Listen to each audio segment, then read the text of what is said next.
All right, in this next session, I really want you to pay attention to the dialogue and the action that's happening. The character often changes from the beginning of our story to the end, so be paying attention to that. Your first class on your first day of 9th grade will be English with Mr. Howe. Shuffle into the room with everyone else, locate the desk with your name tag, and take a seat. Mr. Howe goes around the room, having everyone introduce themselves. He'll ask the class to pull out a sheet of paper, and he'll give you the first of 17,000 writing prompts he'll assign over the course of the semester. This one's easy, he'll say. All I want you to do is describe one thing you did this summer and one thing you learned. You have 15 minutes. Go. You'll moan and groan with everyone else, but once you start writing, the summer will come pouring out. You'll write about sleeping in the VW bug and the cop knocking on the window and all the vendors you passed on the long walk and the way to the old gym. The walls actually creaked, especially on hot days, and how the second half of the summer you got in all the games and all the guys started calling you Mexican buckets and fighting over who had to guard you.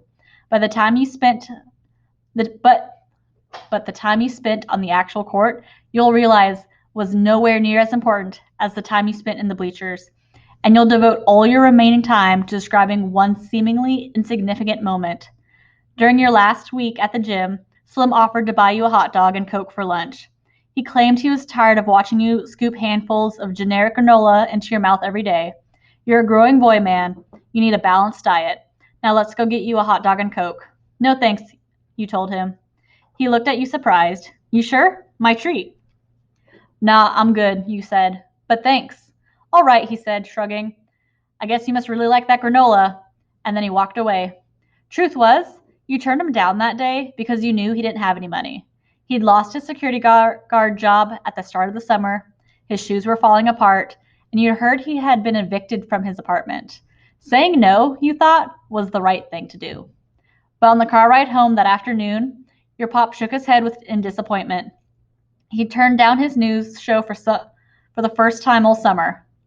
When a man with nothing offers to give you something, he said, you take it. You do? Always. Why? He glanced at you as he merged onto the freeway. You just do, all right? At the time, it didn't make much sense. You saved Slim money, but as you write, you'll begin to see it differently. And you'll end the assignment by saying, what I learned is that when a man who stays mostly quiet offers advice, you take it. You just do, all right? Trust me. So did you notice any change by the ending of our character?